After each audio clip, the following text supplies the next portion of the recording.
Election جو 8 فروری کو ہونے جا رہا ہے، جس کو سپریم کورٹ آف پاکستان نے کہا کہ یہ پتھر پہ لکیر ہے، اس الیکشن میں رکاوٹیں ڈالی جا رہی ہیں.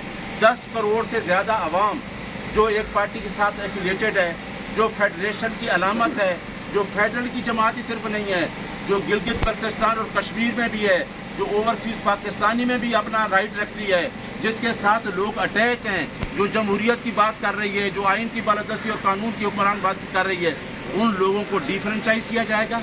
کیا جمہوریت کو اس طرح ڈیریل کیا جائے گا؟ اگر اس طرح کے الیکشن ہوئے تو 8 فروری کے بعد اس الیکشن کے کیا کانسیکوینسز ہوں گے؟ کیا ہم دوبارہ الیکشن میں جائیں گے؟ اگر کسی کو آپ نے الیکشن اس طرح دینے ہیں تو پھر ملک اور قوم کا پیسہ برباد کرنے کی کیا ضرورت ہے؟ آپ کریں پھر الیکشن. آپ جس کو پرائم منسٹر بنا کے بیٹھانا چاہتے ہیں وہ تو ساری قوم کو پتہ ہے. لیکن ہم بتا دیں، قوم پوری ایجوکیٹ ہو چکی ہے، قوم میں ساری کچھ چیزوں کا پتہ ہے، ہر چیز پہ انہوں نے نظر رکھی ہوئی ہے. وہ کھڑے ہیں جمہوریت کے ساتھ، وہ آئین کی بالادستی اور قانون کی حکمرانی کے ساتھ کھڑے ہیں، اور وہ اس لیڈر کے ساتھ کھڑے ہیں جو کہتا ہے کہ میں نے نیچے سے لوگوں کو اٹھانا ہے. اس کا نام عمران خان ہے. اور انشاءاللہ ہم جمہوریت کو ڈیریل نہیں ہونے دیں گے. ہم جمہوریت پہ بلیو کرتے ہیں، ہم آئین کی بالادستی پہ بلیو کرتے ہیں، ہم رول آف لا پہ بلیو کرتے ہیں. اور انشاءاللہ اس الیکشن کا ہم کہیں نہیں جا رہے، نہ ہم بائیکاٹ میں جا رہے ہیں. ہم اس الیکشن کا حصہ بننا چاہتے ہیں کیونکہ ہماری جماعت جمہوری جماعت ہے اور اسی نشان کے ساتھ پہلے الیکشن لڑ چکی ہے. آپ دیکھنا آج جو کنٹمپٹ ہوگی توہین عدالت، اس میں بھی فیصلہ ہوگا، اور ان کو شام تک انشاءاللہ بلے کا نشان نوٹیفائی کرنا پڑے گا کیونکہ یہ ہائی کورٹ کے آرڈر ہیں. اگلی بات یہ ہے کہ دیکھیں، ایک پارٹی جو لوگوں کی بات کرتی ہے، جو رول آف لا کی بات کرتی ہے، اس کو آپ مائنس نہیں کر سکتے، اس کو اس سسٹم سے نہیں نکال سکتے، اس شخص کو آپ مائنس نہیں کر سکتے. آپ نے پوری کوشش کر لی، فیک فیبریکیٹڈ 180 کیس بنائے آپ نے. نہ کوئی توشہ خانہ کیس ہے، نہ کوئی سائفر کا کیس ہے. ہر کیس کے پیچھے آپ ڈیلے کر رہے ہیں کہ ان کے کاغذات کو آپ نے دیکھا ہے کہ پیپر ان کے ریجیکٹ ہو رہے ہیں، ان کو الیکشن سے نکالا جا رہا ہے. جو چیزیں ہیں وہ سامنے آ رہی ہیں. لیکن ہم اداروں کی عزت کرنے والے لوگ ہیں، ہم جوڈیشری کی بھی عزت کرتے ہیں، ہم پاکستان کی فوج کی بھی عزت کرتے ہیں، ہم ہر ادارے کی عزت کرتے ہیں.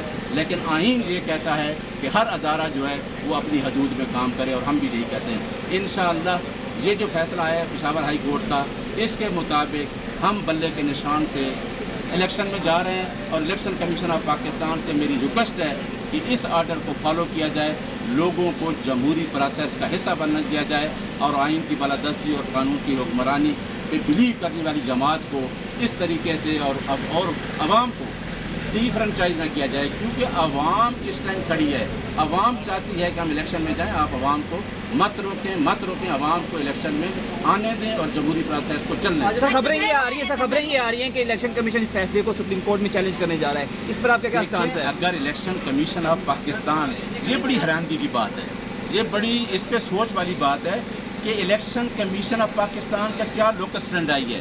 کیا election commission of Pakistan party ہے؟ دیکھیں، ایک چیز اس دن سامنے آئی. الیکشن کمیشن آف پاکستان نے 3 چیزیں پوچھی. جو پٹیشنر تھے، جس میں اکبر اسبابر تھے، انہوں نے کہا کہ کیا آپ ویریفائڈ ووٹر ممبر ہیں؟ ممبران نے پوچھا تو انہوں نے کہا جی ہم ممبر نہیں ہیں. انہوں نے پوچھا کہ کیا آپ نے الیکشن کمیشن آف پاکستان جو تھا پی ٹی آئی کا، جو میں کر رہا تھا، کیا آپ نے وہاں کوئی اپلیکیشن دی ہے؟ مجھے کوئی اپلیکیشن نہیں. میں نے ایٹ اسٹیٹ بار کہا کہ اگر ان کی کوئی اپلیکیشن آتی تو میں ان کو ایڈریس کرتا. ایک لنڈن ممبر نے پوچھا کہ یہ پینل الیکشن ہے، آپ کے پاس کوئی پینل تھا؟ تو یہ تینوں جواب نہیں تھے. ان کی تو اور انہوں نے ججمنٹ میں کوئی ذکر نہیں کیا، صرف اور صرف ذکر یہ کرتے رہے کہ یہ جو اپائنٹمنٹس ہیں، جو لیگل کویسچن، جو کورٹ آف لا نہیں ہے. کل پشاور ہائی کورٹ نے کہا کہ آپ کورٹ آف لا نہیں ہے، آپ کا یہ مینڈیٹ نہیں ہے جو آپ نے کیا ہے.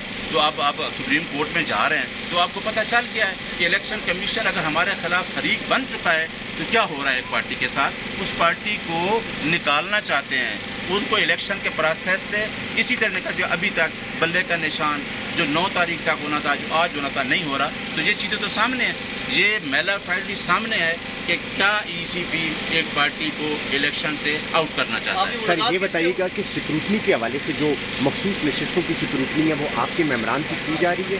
13 اس کی لاسٹ ڈیٹ ہے.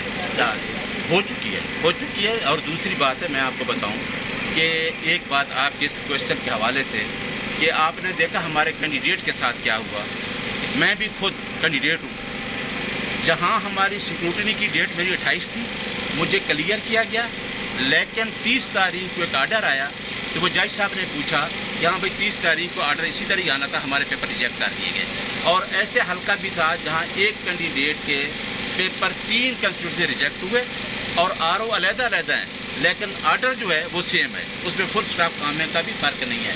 تو آپ دیکھیں کہ اگر الیکشن کمیشن کو ہم نے سپریم کورٹ آف پاکستان سے یہ ریکویسٹ کی تھی کہ آپ 8 فروری کو بے شک الیکشن کرائیں, لیکن جو آر او ہیں جو الیکشن ہو رہے ہیں ان پہ ہمارا اعتراض ہے, کیونکہ ججز سے تو ہمیں انصاف کی امید ہوتی ہے, لیکن یہ جس طریقے سے بیوروکریسی سے ابھی آرڈر کیا تو یہ پری پول لیکنگ تو ہو گئی.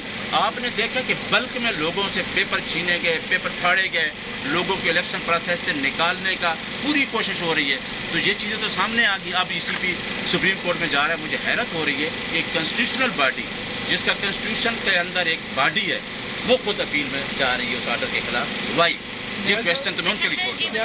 قانونی ماہر آپ کیا سمجھتے ہیں؟ اب دونوں ادارے جو ہیں دونوں سپریم ہیں, تو آپ سر کیا سمجھتے ہیں اس میں ایز اے ورکر نہیں, ایز اے قانونی ماہر آپ کس کی جیت ہو, کیا الیکشن کمیشن کی یا پشاور ہائی کورٹ؟ دیکھیں میں آپ کو بتاؤں کہ کنسٹیٹیوشنل باڈی کا مینڈیٹ جو تھا وہ تھا 208 الیکشن کمیشن ای سی پی کا, 208 209 کا اور 158 کا, اور جو ہمارا جو تھا ہائی کورٹ کا مطلب 12-13 گھنٹے انہوں نے ہیئرنگ کی, اور ایک پٹیشنر جو تھے ان کو بھی سنا, ہمیں بھی سنا الیکشن کمیشن کو. انہوں نے پورا 208 209 to 155 ہاں جس میں انہوں نے کہا کہ الیکشن نہ ہوتا نا, میں مثلا الیکشن نہ کرا دیتا پی ٹی آئی کا, تو آپ کے پاس 215(5) میں جو امینڈمنٹ ہوئی آپ کو فائن کر سکتے تھے. اب وہ بھی نہیں کر سکتے کیونکہ ہم نے الیکشن کرا دیا. تو آپ نے پوچھا کہ اس میں کون ہے, اس میں کنسٹیٹیوشنل باڈی کے فیصلہ, کیونکہ اس کا فیصلہ as a court of law نہیں ہے, اس کے پاس مینڈیٹ کہیں بھی کورٹ آف لا کا یہ نہیں ہے, یہ مینڈیٹ ٹوٹلی ہے کورٹ کے پاس. تو کورٹ نے فیصلہ جو کیا ہے وہ سارا چیزیں تھریش آؤٹ کر کے لا کو کہ آیا ای سی پی کے پاس مینڈیٹ کیا تھا. تو میرا خیال ہے کہ جو ہائی کورٹ کا فیصلہ ہے وہ انشاءاللہ کیونکہ اگر سپریم کورٹ بھی دیکھتی ہے تو انٹیکٹ رہے گا, کیونکہ ہائی کورٹ نے تو باقاعدہ پورا لا دیکھ کے اس پہ فیصلہ کیا اور ہونا بھی نہیں چاہیے تھا جو فیصلہ ہوا ہے. ٹکٹ کی تقسیم کے اوپر کچھ تنازعات, کچھ افواہیں چل رہی ہیں کہ مروت صاحب کے پیسے نہیں ہیں, اس کے بعد دیکھیں میں آپ کو بتاؤں, خان صاحب نے جیل کے اندر بیٹھ کے اتھورائز کر دیا ہے کہ جو اس ایشو کو ایڈریس کرے گا وہ ہمارے چیئرمین ہیں گوہر علی خان صاحب. آپ یہ کویشچن, کیونکہ میں پارٹی سے نامینیٹ کر دیا خان صاحب نے, ایسے کویشچن آپ بیرسٹر گوہر علی خان صاحب سے پوچھ سکتے ہیں. میرا کوئی, کیونکہ میں آپ کو بتا دوں, میں تو ایک ہی میسج دیتا ہوں کہ ہماری پارٹی انصاف پہ قائم ہوئی ہے. میں خان صاحب کو یہ میسج دیتا ہوں کہ ہمیں پارٹی میں صاف ستھرے نیٹ کلین جو ہمارا ویژن ہے, ہم کہتے ہیں ریاست مدینہ, تو ریاست مدینہ بنانے کے لیے ہمیں بھی ٹکٹ جو دینے چاہیے وہ بالکل صاف اور جن کا پاسٹ ماضی صاف ہو. کیونکہ میں اس رول آف لا کی موومنٹ آج سے نہیں چل رہا, میرا تو کوئی مشن نہیں ہے. میں تو چاہتا ہوں اس ملک کے اندر رول آف لا ہو, اور جس طریقے ہم کہتے ہیں کہ نیچے سے طبقہ جو ہے کمزور طبقے کو اٹھایا جائے. میرا خیال ہے کہ میں 2007 سے عدلیہ کی موومنٹ سے چل رہا ہوں. میں خان صاحب سے بھی یہ ریکویسٹ کرتا ہوں کہ اپنی پارٹی کے اندر جس کو بھی ٹکٹ دیں وہ کرپٹ آدمی نہ ہو, فیئر ہو, اور اس ملک کی عوام کے لیے سوچے, کیونکہ ہم کہتے بھی یہی ہیں کہ ہماری پارٹی انصاف پہ اور ہم عوام کے لیے.